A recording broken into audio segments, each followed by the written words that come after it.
y bienvenidos a Perfiles. Este es un espacio de la Universidad Autónoma de Tamaulipas, donde exploramos el conocimiento y las ideas que nacen en nuestra comunidad académica. Hoy, desde Televisión Universitaria, les invito a ser parte de este diálogo con profesores investigadores de nuestra casa de estudios, quienes compartirán sus experiencias, investigaciones y aportaciones en el tema salud mental en la era digital. Para ello nos acompañan profesores que pertenecen a la Unidad Académica de Trabajo Social y Ciencias para el Desarrollo Humano. Maestro Néstor Olaf Meléndez, bienvenido. Muchas gracias. Gracias por la invitación. Maestra Taide Gabriela González Lara, bienvenida. Gracias, encantada. Doctora Rosa Batista Bazán. Muy agradecida por la invitación. Muchas gracias, estimados invitados, por estar aquí con nosotros en esta producción de Televisión Universitaria. No olviden seguirnos en redes sociales, estamos como TV Watt. Bien, en los últimos años, maestro Néstor, el uso de la tecnología ha crecido muchísimo, ha invadido diversas esferas del individuo y también de la comunidad. Entonces, tendríamos que empezar por decir cómo ha impactado, ¿sí?, esta tecnología, el uso de esta tecnología en nuestra vida cotidiana. Primero que nada, tenemos que saber que la tecnología es algo ambivalente. No es algo ni bueno ni malo. Y existe mucho desarrollo tecnológico que a lo largo de nuestra vida ni siquiera lo notamos. O no lo notamos tanto como, por ejemplo, el aire acondicionado, por ejemplo, ¿no? Tú estás afuera, hace mucho calor, te sientes malhumorado, entras a un lugar donde hay aire acondicionado y te sientes mejor. Ese tipo de desarrollo tecnológico casi no lo notamos, pero se ha vuelto casi cada vez más indispensable en nuestras vidas. Desgraciadamente tiene una parte negativa, ¿no? El consumo energético. Entonces, por un lado nos hace sentir mejor, por otro lado nos hace gastar más. Eso mismo sucede pues con prácticamente cualquier desarrollo tecnológico. Siempre hay una parte positiva y una parte negativa de esto. Entonces, si nosotros, por ejemplo, nos vamos al uso del celular, por ejemplo, el uso del celular tiene una situación muy positiva, ¿no? Hay una frase muy bonita que dice que las redes sociales o el celular es algo que acerca a los que están lejos y aleja a los que están cerca, ¿no? Entonces, desde este punto de vista, lo que nosotros podemos comprender es que, si bien el uso de la tecnología es algo sumamente positivo porque nos ha hecho que nos acerquemos, cuando la pandemia, por ejemplo, ¿no? El uso de la educación desde lejos o desde casa, los trabajos que podemos hacer desde casa, incluso el poder nosotros acercarnos a grupos de apoyo y también formar parte de comunidades que nos podemos apoyar entre nosotros. Pero por el otro lado, existe también una correlación muy significativa entre el uso problemático del celular con la aparición de psicopatologías, ¿no? Entre ellas depresión, ansiedad, problemas corporales, o sea, la persona se ve a sí misma como fea, etc. Y pues eso es como parte de la ambivalencia de la cual estamos hablando, ¿no? Claro, y está reportado en la literatura, por lo que entiendo, ya existe una correlación estudiada ahí, ¿no? Completamente. El uso de tecnología y su impacto en la salud mental. En la salud mental. Perfecto. Maestra Taide, obviamente hay distintos sectores poblacionales. ¿Podría platicarnos cómo impacta en cada uno de ellos, en especial los jóvenes estudiantes? Sumando un poquito el comentario de mi compañero Néstor, creo que hay la necesidad de entender que el uso de la tecnología en etapas tempranas se vino a ser algo como una herramienta indispensable, un apoyo para los maestros en las escuelas, y a través de los padres de familia fue que se estuvo como motivando para que pudieran los niños tener acceso a la educación. Vamos a hablar específicamente en el tema de la pandemia. Una vez que superamos la pandemia, algunos grupos vulnerables, como los niños en las primarias o las secundarias, tuvieron que seguir utilizando los recursos porque también fue cómodo para los maestros, ¿no? Y sin embargo, a pesar de esa situación, lo que más de alguna manera es riesgoso de entender en poblaciones infantojuveniles es que si no hay supervisión, si no hay un seguimiento, si no hay una regulación de uso de horario, el uso de las redes, qué redes usan, qué tipo de páginas los chicos consultan, etcétera, caeríamos directamente en lo opuesto para lo que las tecnologías de alguna forma fueron hasta cierto punto desarrolladas hasta el momento. Entonces, esa población, pero también están las poblaciones de los adultos mayores, en donde han sido vulnerados en su situación de, vamos a decir, falta de información, porque pues han sido, por ejemplo, acosados, han sido defraudados, y no solo por gente externa o personas con estas intenciones, sino incluso también por los familiares, que a ver, papá, préstame el teléfono, yo le ayudo a hacer la transferencia, y vaya, se van hacia otros lados. Entonces, no podemos decir que estemos exentos todos, pero sí podemos asegurar que una gran parte de la población vulnerable o que están en riesgo son niños, adolescentes y personas de la tercera edad. Tal vez los que estamos considerados dentro de una población activa, que estamos cognitivamente lúcidos, al día, etcétera, podemos apreciar que sí tenemos a lo mejor la capacidad de, hice mal un movimiento, este trámite así no era, etcétera, pero tal vez tenemos mayores herramientas tecnológicas para resolverlo. Claro, y quizás hasta herramientas personales para navegar en esa ambivalencia, ¿no? Sí, la que platicábamos. Es correcto. Perfecto. Doctora Rosa, hemos hablado de que hay personas que están quizás más conectadas que otras, pero en esta pregunta vamos a hablar sobre las personas que están hiperconectadas.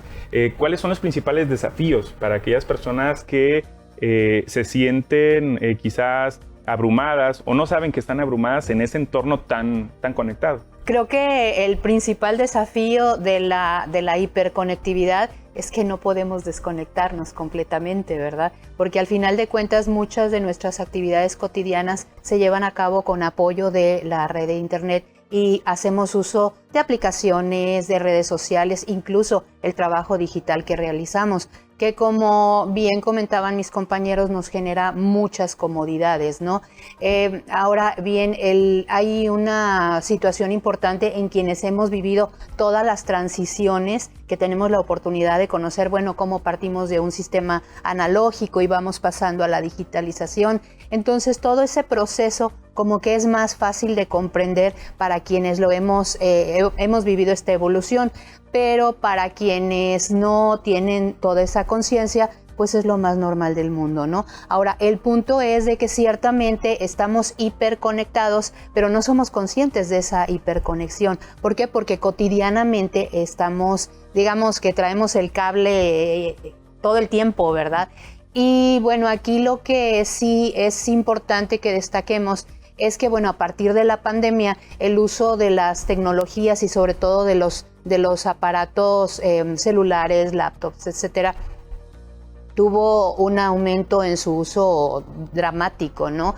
Y con ello también se desarrollaron muchísimas estrategias, actividades que nos facilitaron muchas cosas durante la pandemia, pero cuando volvemos a la nueva realidad hay que seguir con ellas y no podemos desconectarnos. Justamente todos estos avances fueron documentados por investigadores, por diferentes instituciones y pues en la academia también se trabaja toda esta investigación.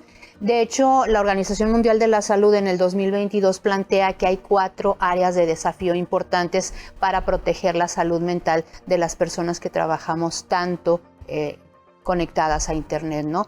La primera es el estrés tecnológico, que bueno, finalmente sabemos que vivimos en un medio estresante en el mundo cotidiano, pero el estrés tecnológico tiene que ver con el hecho de que tienes que conectarte, tienes que revisar tu correo, tienes que manejar información, necesitas elaborar los informes, los análisis, los reportes, etcétera, etcétera, ¿no? Y también el hecho de que tienes que trabajar en un terreno digital, el manejo de toda la información, que para nosotros se nos hace muy natural, entras a una página y obtienes información, pero hay un mundo de información relacionada con esto y hay que desarrollar estrategias para poder analizar qué cosa nos sirve y qué cosa no. Y bueno, algo que también se mencionaba en esta declaración es el uso de las redes sociales, que si bien es cierto que son muy útiles, vemos que con el paso del tiempo adquieren un peso importante y una influencia muy significativa en la sociedad, al grado de que todos sabemos que en un momento dado un proceso administrativo, si se viraliza, una información puede tener un mejor alcance, ¿no? Entonces, esos dos aspectos, también el hecho de que tenemos muchísimas tareas, somos multitask, pero digitalizados, ¿no? Hacemos muchas cosas, simplemente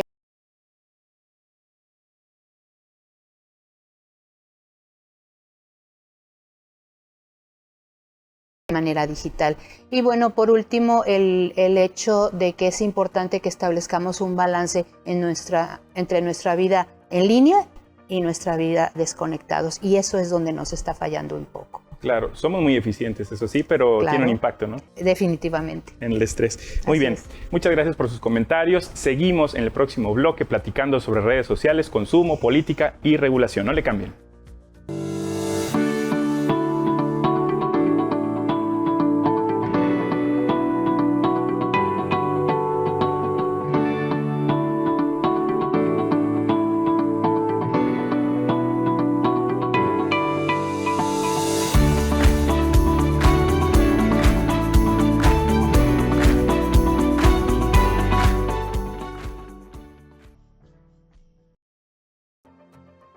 Muchas gracias por seguir con nosotros en su programa Perfiles.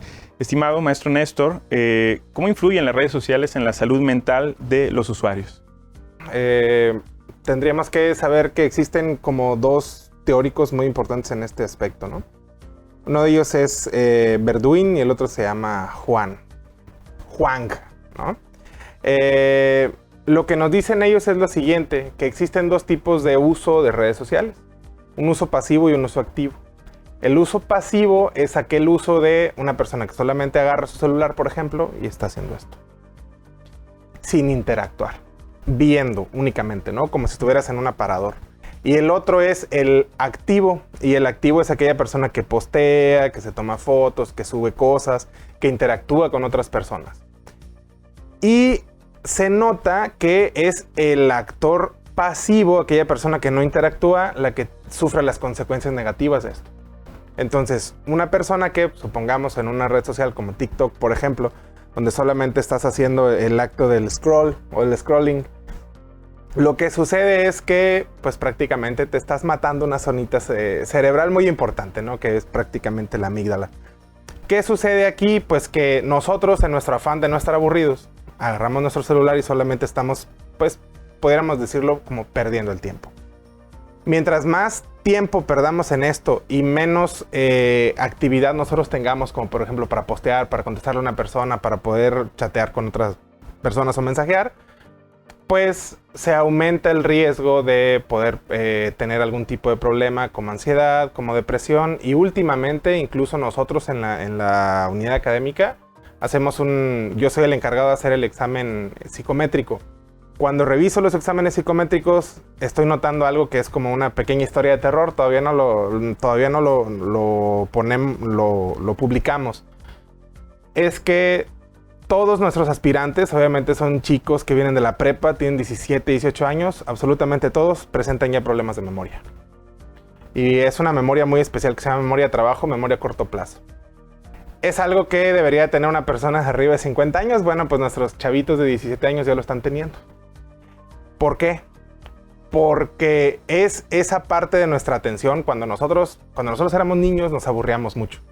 Y al estar aburridos hacíamos otro tipo de actividades. Y entre esas actividades centrábamos nuestra atención en algo, como dibujar, por ejemplo, o escribir, o cosas que nosotros hacíamos cuando éramos niños. Y hoy eso se está perdiendo. Entonces, como estás perdiendo tu capacidad de mantener el foco, pues estás perdiendo una actividad esencial de tu cerebro, que eso puede impactar o que impactará en otras áreas esenciales, como por ejemplo la memoria a corto plazo. Claro. Y del otro lado está la cuestión social. Entonces nos dice Huang que como las redes sociales son un ente de representación, los jóvenes hoy en día se ven representados con cuestiones falsas sobre otras personas.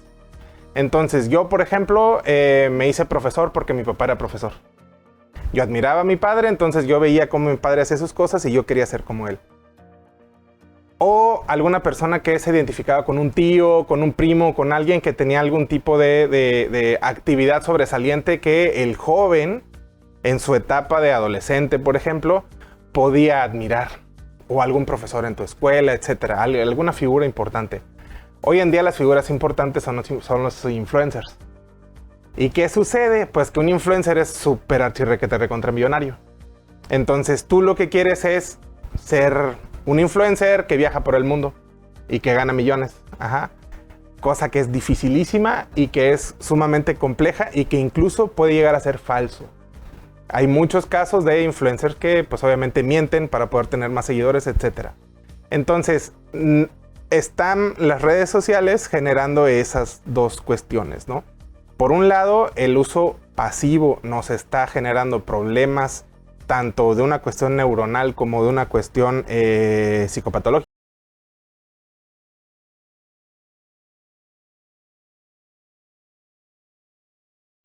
¿Por qué? Pues porque ven más fácil, entre comillas, el poder seguir la vida que siguió tal influencer, por ejemplo, ¿no? Y esa es, pues, las dos cuestiones que nos están, pues, impactando en el uso. Claro, y de pronto podríamos hasta olvidar las desigualdades sistémicas, ¿no? Que es otro tema también, sí, dentro de ese ente de representación. Y además es interesante que quizás no estamos recordando el día a día, qué pasó hoy, porque la actividad es demasiado constante, ¿no? En el teléfono, en las redes. Estoy viendo qué es lo que sigue y no, a ver, qué hice hoy, qué hice ayer, ¿no? La otra cuestión son los problemas de sueño. Para que nosotros podamos tener memoria, tenemos que dormir. Cuando nosotros dormimos se consolida la memoria. Es algo que es de neuro de primer semestre, ¿no? Entonces, ¿qué pasa con las redes sociales? El uso del celular, entonces nos está quitando horas de sueño. Siempre les digo a los alumnos, a ver, si te voy a poner un examen y tú te desvelas en el examen y después te despiertas al siguiente día creyendo que vas a tener la respuesta del examen, es completamente equivocado. Tú tienes que dormirte tus 8 horitas, te despiertas al día siguiente y lees, te duermes y te despiertas con más información que si te desvelaras, porque es cuando duermes cuando tu memoria se consolida. Entonces, si ahora aparte el uso del celular, por ejemplo, nos está quitando horas de sueño, eso nos genera también otro tipo de problema, ¿sí?, como la memoria. Que afecta a nuestro bienestar total. Y justo es lo que quiero preguntar a la maestra Taide. Esto de las redes sociales impacta en nuestro bienestar, ¿no? De manera, bueno, tanto positiva como negativa. ¿Podría platicarnos un poco al respecto? En la consulta de los jóvenes en edad productiva o ya incluso con una vida de casados o una vida de trabajadores o que están formando parte ya de la actividad económica en nuestra ciudad o incluso en el país, una característica interesante es que hay mucho poder en lo que se dice en las redes, hay mucho poder en las reacciones que suceden. Yo creo que lo que antes nos pasaba cuando tomábamos el periódico en nuestras manos y ay, mira lo que sucedió y todo, y luego ¿quién lo dijo? Ay, mira, lo dijo Armando Fuentes. No, pues sí, es una persona reconocida. Pero ahora es como, ¿quién lo puso? Tal persona, no, su vida, no sé qué, ya se saben muchas cosas acerca de la otra persona y entonces caemos en este punto de perder la validez de la información. Entonces, algo que sea fuente, ya tenemos hasta para dónde correr y buscar si se dijo, no se dijo y cómo se dijo. ¿Cómo afecta nuestro bienestar o cómo afecta nuestro malestar? El tema es el tiempo que le invertimos a las cosas. Algo importantísimo en una recuperación terapéutica tiene que ver con los recursos de las personas, su intención o su interés de esta parte de recuperarse, la parte cognitiva o la parte mental de estar conscientes para esa recuperación y pues tal vez sus creencias o su fe, ¿no? Pero encima de todo esto o debajo de todo esto, el tiempo. Entonces, cuando una persona no le invierte suficiente tiempo a su bienestar, sino más bien a factores de riesgo, muy probablemente el bienestar se vea mermado. Pero si al contrario le inviertes una buena cantidad de horas o sabes administrar ese tiempo para que tu bienestar sea gratificante, satisfactorio y al mismo tiempo te permita organizar, planear, etcétera, los factores de riesgo entonces se disminuirán y los factores protectores aumentarán.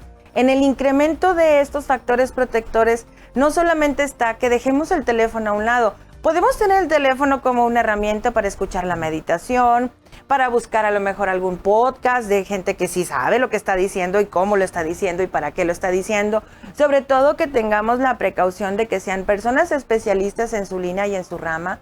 Si estamos interesados en alguna noticia, que tengamos una buena fuente. O sea, el celular no es el enemigo, en realidad es lo que nosotros estamos buscando, el para qué detrás de ello. Y así poder entender que también incluyo la información que comentaba el compañero Néstor y lo que decía hace ratito la doctora Rosy es que, o sea, sí existen las patologías que nos pueden, digamos que estaban antes de esta aparición de las redes, solo que ahora se hicieron, se visibilizaron. Los problemas sociales se maximizaron y se visibilizaron. Quiero decirlo, la parte en la que el bienestar está en juego por el uso o no uso de las redes sociales tiene también un antecedente que es el factor de la historia personal. O sea, cada quien traemos en nuestro morralito de historia personal algunas cuestiones, traumas, heridas, problemas, que luego decimos, es que es culpa de las redes sociales. No, permíteme, a ver, si se fuera la luz en un rancho, estaría sintiendo exactamente la misma ansiedad y la misma depresión. Quiere decir que tenemos que considerar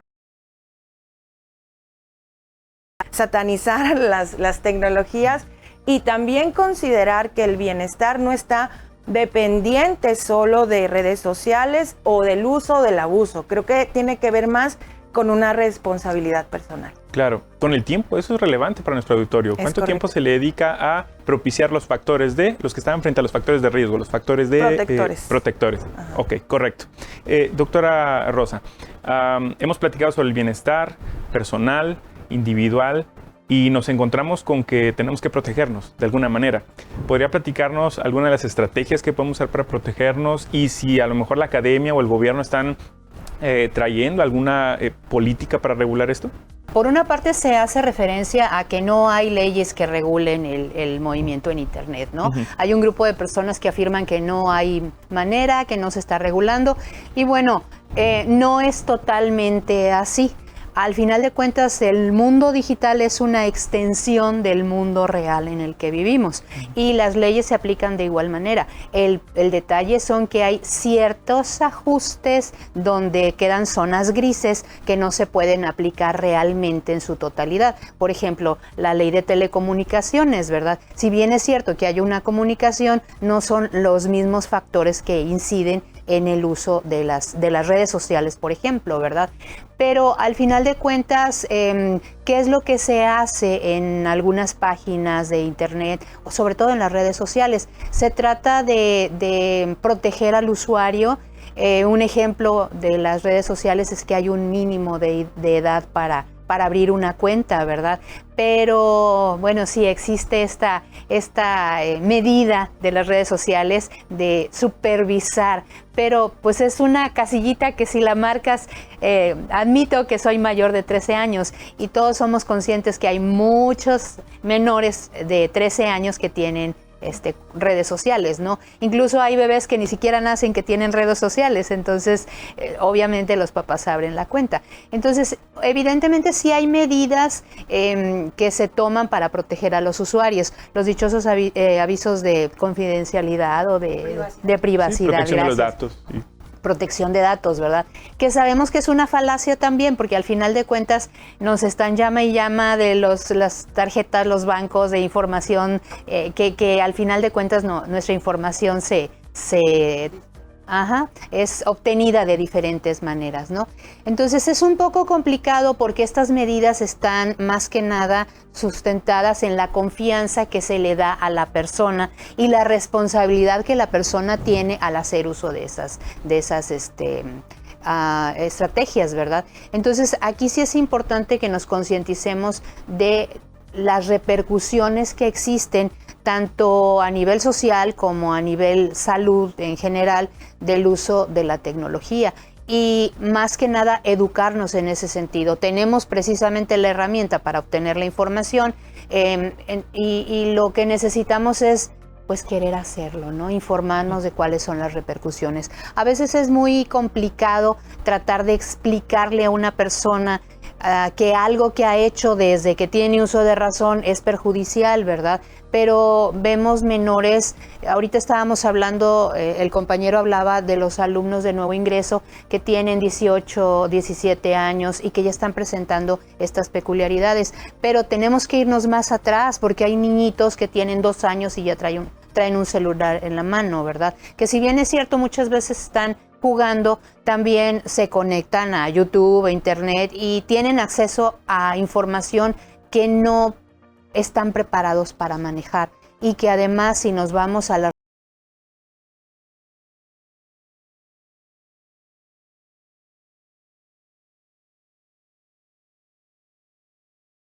de déficit de atención con hiperactividad, pero sustancial, y hay una muy buena relación en la exposición que se tiene a las tecnologías, a las pantallas. Entonces, ¿qué podemos hacer? Pues primero educarnos, concientizarnos de los riesgos que están asociados al uso de la tecnología de manera excesiva y también regular, como decía la maestra Taidet, los tiempos de uso, la responsabilidad de cada una de las personas que los utilizamos, pero también dar la información a los menores, porque para los menores es lo más natural del mundo tener un celular o tener un juego de video con el que se comunican con las demás personas, pero que tiene las mismas repercusiones. Claro, y siguiendo con estas nociones de educarnos y de ser responsables, maestro Néstor, ¿cómo le hacemos entonces para lograr una vida equilibrada entre este mundo digital y nuestro mundo?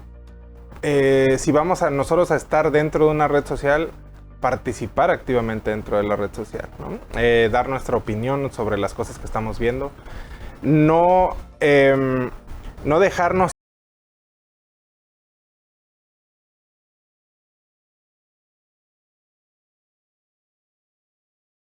redes sociales opera. Si yo, por ejemplo, tengo cierto pensamiento político, la red social prácticamente el algoritmo me estudia y me manda a mí cosas que son completamente contrarias, ¿no? Tal funcionario hizo tal cosa y entonces a mí me molesta mucho y comento cosas desagradables. No dejarnos ir completamente por eso. A participar activamente dentro de las redes sociales también implica estar dentro de la misma ambivalencia. No consumas solamente cosas que te gusten. Tienes que exponerte a cosas que te desagraden, como en la vida misma. Nosotros vamos a la universidad, hay clases muy desagradables, hay personalidades muy desagradables que nosotros pues tenemos que soportar, ¿no? Así es la vida. Lo mismo sucede en las redes. Si tú solamente utilizas las redes como un colchoncito donde va a estar todo lo que te gusta, estás generándote un problemita, ¿no? Que a la hora de enfrentarte a la vida real puede llegar a hacerte un problema donde te frustres porque no estás acostumbrado a otras formas de pensar, a otras formas de comunicarte, ¿no? Y pues es cierto, regular bastante el uso de las pantallas. Tal vez hemos notado ya que tenemos diferentes puntos de vista, ¿no? Acerca de las cosas. Pues yo sí tengo un punto de vista un poco más caótico, y yo porque me dedico prácticamente al estudio de la psicopatología.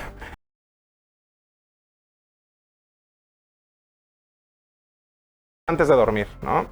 Procuren muchísimo sus horas de sueño. Eso es lo principal dentro de esto.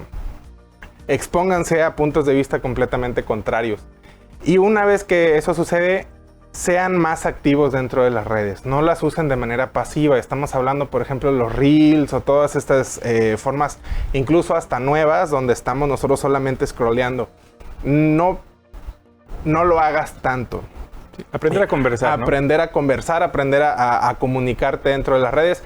Esto se llama alfabetización digital, al final de cuentas, ¿no? Entonces, trata de participar activamente, duerme tus horas, ¿verdad? Duerme tus 8 horas, trata de evitar utilizar tu celular un mínimo 45 minutos antes de que te vayas a dormir, y también regular muchísimo el uso de pantallas en los menores. Eso es muy importante. Si bien estamos hablando y decimos, no, pues mira, son, no sé, por ejemplo, son las mujeres jóvenes, eso ya lo sabemos, las que están más expuestas a caer en lo negativo de las redes sociales, ¿no? En tener problemas con su apariencia física, en la anorexia, en la bulimia, etc. Pero eso nosotros ya lo sabemos porque lo hemos estado viendo, pero hasta ahorita no sabemos cuál va a ser el resultado del problema real de que un niño tan pequeño tenga un acceso prácticamente descontrolado a las pantallas desde muy temprana edad? No lo sabemos. Puede ser algo catastrófico o puede ser que no nos pase nada. Al momento no lo sabemos, pero vale más prevenir, ¿no? Entonces regulemos el consumo de las pantallas en general en los niños pequeños. Y creo que esa es la recomendación. Estarán apareciendo nuevas investigaciones longitudinales quizás, ¿no? Trabajando con nuevas cohortes y bueno, habrá que ver cómo resulta. Muy bien, vamos a una pausa y enseguida volvemos al último bloque de su programa, Perfiles.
Muchas gracias, estimado auditorio, por seguir con nosotros en su programa Perfiles, una producción de televisión universitaria TV UAC. Recuerden seguirnos en todas nuestras redes sociales. Bien, maestra Taide, ¿qué papel juega la educación en la construcción de este entorno digital en el que vivimos? Me gusta esa pregunta, qué padre que me tocó, porque como un cierre me gustaría decir que al menos hasta el momento, las investigaciones que se hayan hecho sobre el estudio de las tecnologías, sobre los beneficios, sobre los daños que haya causado a las últimas y más recientes generaciones, creo que es importante saber que la educación tiene un papel que es hasta cierto punto paralelo a lo que realmente siempre estábamos esperando conocer acerca de la cuestión familiar. O sea, en los valores y los hábitos y las costumbres, que luego costumbres se hacen leyes, vienen también a darnos como un refresh de decir, necesitamos poner manos a la obra, colaborar en la parte de la educación, siendo conscientes. Si estamos hablando de, por ejemplo, educación básica, la parte en la que los maestros, aunque sean maestros jóvenes, tecnológicos y lo que sea, que también volvamos al libro, que enseñemos al niño a leer, que enseñemos al niño a interesarse, a investigar, a formar nuevos investigadores no relacionados nada más con el uso de las tecnologías, sino que respetemos esta parte de la historia donde hay libros que tuvieron un alcance que incluso nosotros todavía venimos consultando, ¿no? Y algunos ya se digitalizaron.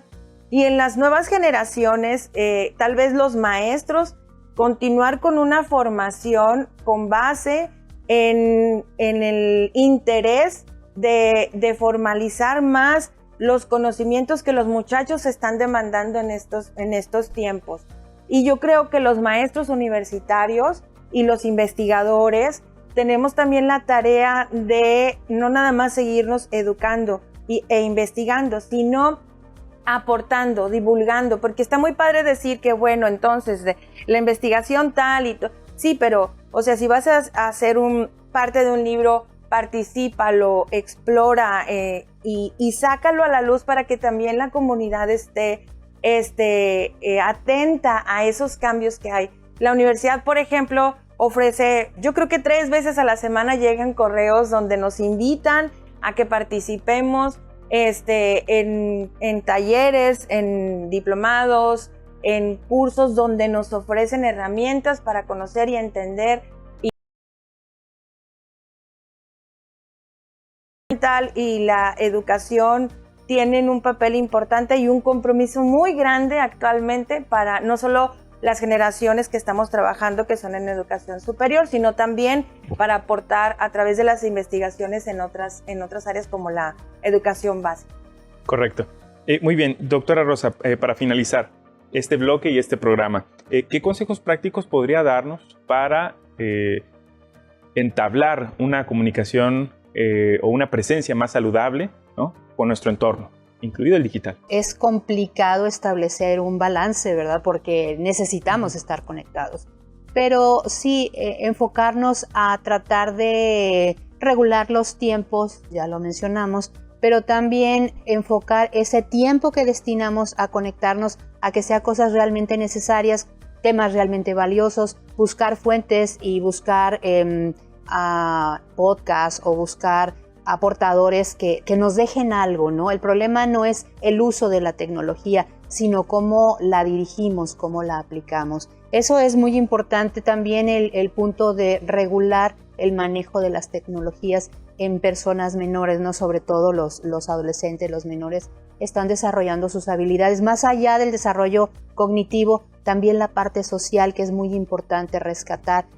Creo que nos dimos cuenta en la pandemia con el aislamiento social cómo se limitaron muchísimo los contactos sociales y la comunicación social. Entonces es muy importante que trabajemos tanto adulto, bueno, en todas las edades, ¿verdad?, que fortalezcamos los lazos sociales, la interacción con las demás personas, que hablemos con las personas de manera presencial. Si bien es cierto que nuestra presencia en redes es importante, obviamente para nuestra estabilidad socioemocional lo es la interacción con otros. Hay una serie de manuales que podemos encontrar en internet. Hay uno que desarrolló la Universidad Complutense de Madrid que está muy completo y que habla sobre un tema reciente que es la higiene digital, y ahí podemos encontrar recomendaciones muy sencillas y muy prácticas para manejar el día a día de la vida digital, ¿no?, el tiempo digital. No podemos desconectarnos, entonces, ¿qué es lo que es importante que hagamos? Adaptarnos a la realidad, buscar el equilibrio y tratar de hacer lo mejor posible para nosotros mismos con responsabilidad. Claro. Muchísimas gracias, estimados profesores, por platicar sobre esta temática que es fundamental en una universidad. En una universidad se construyen entornos, se construyen valores, se construyen relaciones y se pueden construir también quizás nuevos hábitos más saludables para mantener este equilibrio tan complicado de obtener, del que hemos hablado. Entonces, muchas gracias por compartir sus opiniones, sus aportaciones. Espero que pronto regresen con nuevos trabajos publicados, ¿sí?, nuevos libros y nuevos artículos para conversar y sobre todo conocer lo que apenas se está gestando en los jóvenes. De nuevo, muchas gracias a nuestros profesores. Maestro Néstor Olaf Meléndez, gracias por haber estado con nosotros. Muchas gracias. Maestra Taide Gabriela González Lara. Un placer. Gracias. Doctora Rosa Batista Bazán. Muchas gracias.